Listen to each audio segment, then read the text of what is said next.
Strip stack to the right side of the offensive line. One receiver to the near side in Kirkland. Now joining him is going to be James Walters.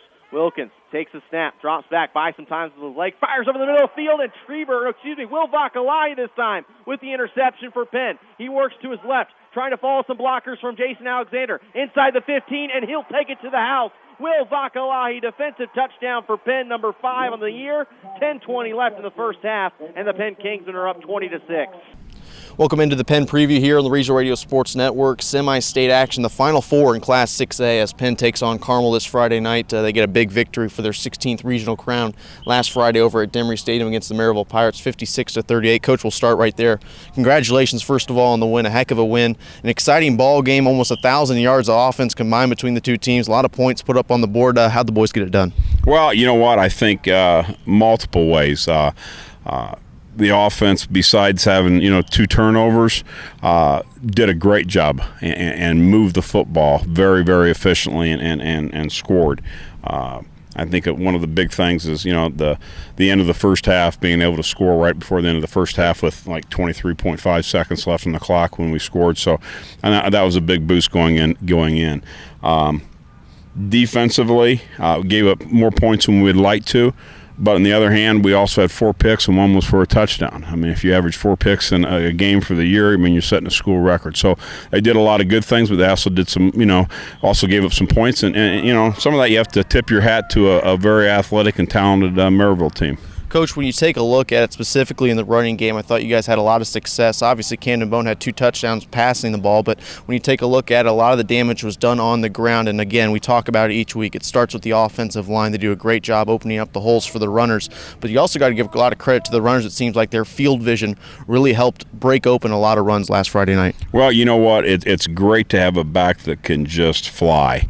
But to be honest with you, it doesn't do you any good if you can't see the holes. So I think probably the biggest thing that's overlooked in a great running back is vision, and whether it be whoever's carrying the football, where the cut's going to be, where it's open, where it's cloudy, and what to do. I think that's a huge thing, and I think several of our backs have a gift that way.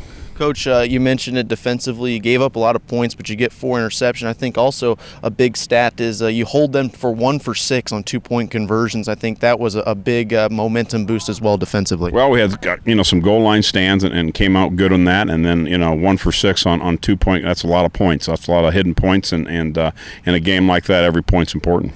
Coach, all right, let's take a look now at Carmel. A big game once again this year. Obviously, there was a tough game last year here at home, but you take a look at what they bring to the table, an explosive offense once again coming into TCU Freed Field. Yeah, they are. I mean, their quarterback can, throw the ball extremely well. You've got 3 wide receivers that can just fly. The Walker kid is state champion in the 300 lows and catches the ball extremely well and pretty loose hips. And they also have several other guys that can run extremely well. Big tight end, big target there at the tight end position. So he has weapons there, and he throws it all over the field.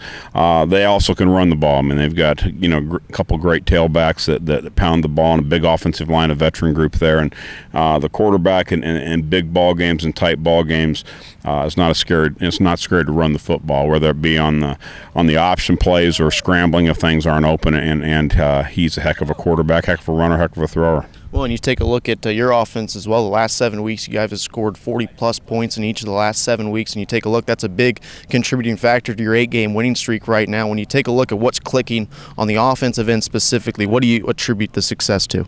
Well, I think a lot of it, you try not to shoot yourself in the foot. I mean, it's tough enough playing against some great defenses without doing that. And I think as the years have gone on, our mistakes have went down, and that has a lot to do with these guys buying in, and has a lot to do with those position coaches getting the most out of these guys and getting them to understand that. And I think that's the guys see that's paid dividends for us. Coach, a low-scoring game last year with the Greyhounds, 14-13. When you take a look at the physicality of that game last year, how physical of a game do you expect to see this Friday night? Well, it's always a pretty physical ball game. I mean, there's two teams that are their kids are going to be in the right places. They're going to play extremely hard, and they're going to compete, till the end. And that both teams are very, very similar that way. All right, Coach, break it down for us, all three phases. I know we haven't touched on the special teams yet, but the special teams game for you guys has continued to improve, and I'm sure that's going to be a key on Friday night. Well, you know what? Anytime you're in a huge ball game like that, the turnovers happens with the turnovers, the special team game, and just field position. And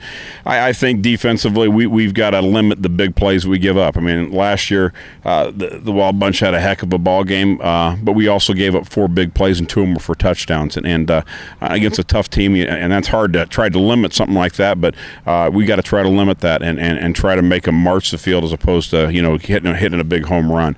Offensive, we've got to keep doing what we've been doing. We got to move the football, get first downs, and take care of the football and march the ball down the field and score points.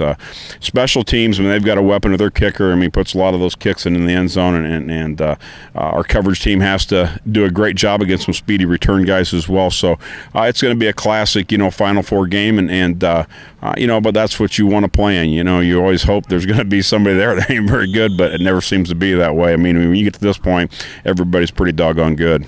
Coach, best of luck, and I hope our next conversation is down at Lucas Oil. Thanks, Adam.